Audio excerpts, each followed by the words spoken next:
BFM Business, le grand journal de New York, Sabrina Quagliosi, Emmanuel Dutheil. Le grand journal de New York en direct des studios du Nasdaq à Times Square. On va parler à présent de Zynga avec notre invité Alexandre Mars, patron de Fawn Valley, branche pub digital de Publicis, expert reconnu dans ce monde du digital. Alexandre, merci d'être avec nous. Alors, on va démarrer donc avec cette Zynga. Zynga, cette société dont on parle le plus dans la Silicon Valley, éditeur de jeux sur réseaux sociaux, notamment les jeux Farm City et Cityville. Comment on explique ce succès? En fait, premièrement, cette entreprise a maintenant 4 ans, donc une entreprise assez récente et... Ils ont lancé un premier jeu il y a quelques mois de ça, enfin maintenant 2 ans de ça, qui s'appelle Farmville. Farmville a été un très grand succès parce qu'il y avait à peu près 50 millions de personnes qui ont utilisé, qui ont joué à ce jeu-là. Qui a été un peu le premier blockbuster des jeux sociaux. Ce qu'on appelle en fait, voilà, c'est Zynga et la structure qui a lancé les social gaming, qui est donc le jeu social qui permet de jouer seul, mais aussi avec des amis, à construire quelque chose, un monde virtuel, comme vous connaissez tous SimCity, qui fonctionnait très bien sur les PC. Cette société a transféré ça sur les réseaux sociaux, qui étaient au départ Facebook, mais aussi MySpace, à l'époque où MySpace avait une plus grande audience que celle qui est aujourd'hui. Donc aujourd'hui, ça c'était un succès. Un temps très ancien. Mais d'ailleurs, ce qui est intéressant, c'est qu'ils ont essayé d'acheter MySpace, après il y a quelques mois de ça, ils ont essayé de l'acheter pour 50 millions de dollars, et en fait, Murdoch a refusé parce qu'il disait que ça valait encore 100 millions de dollars. C'était une manière de la part de Zynga d'essayer de passer à travers Facebook, parce que, vous le savez, le modèle économique de Zynga, c'est de faire, donc c'est un free play, donc en gros, c'est gratuit. Mais après, vous devez payer des biens virtuels. Farmville, très simplement, c'est comme le nom l'indique. Le but, c'est que vous deveniez, en gros... le fermier. Exactement, le fermier, et que vous construisiez avec votre tracteur, en gros, une implémentation. Donc, la difficulté que vous avez dans ce jeu-là, c'est qu'évidemment, ils ont essayé d'en développer d'autres. Et en décembre dernier, ils ont lancé donc, ce jeu qui est Cityville. La demande était justement très forte, puisqu'il y a eu plus de 86 millions de personnes qui se sont abonnées à ce jeu-là, et qui a été encore un plus gros succès que Farmville.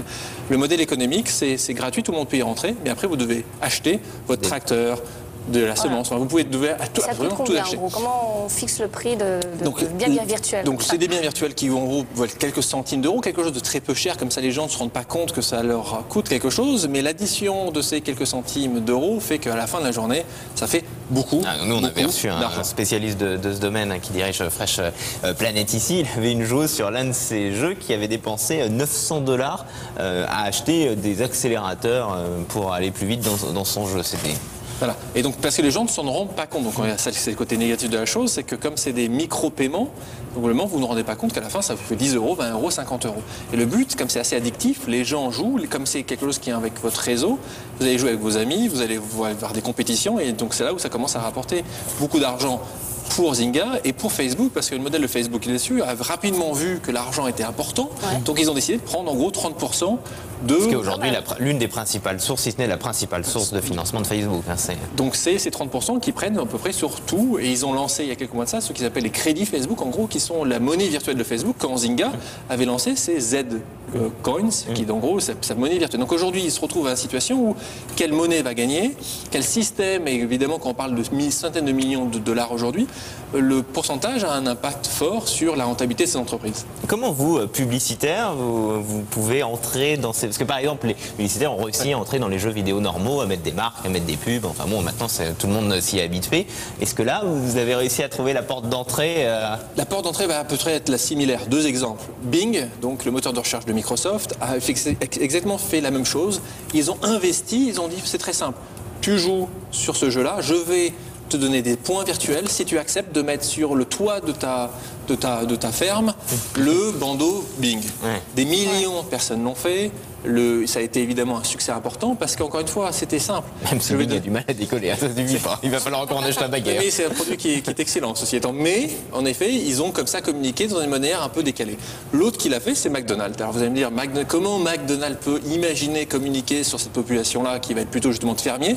Pourtant, ils l'ont fait, ils ont créé Sur le salon de l'agriculture en France, je crois. Exactement. Et donc, ce qu'ils sont retrouvés, c'est qu'ils ont fait une usine.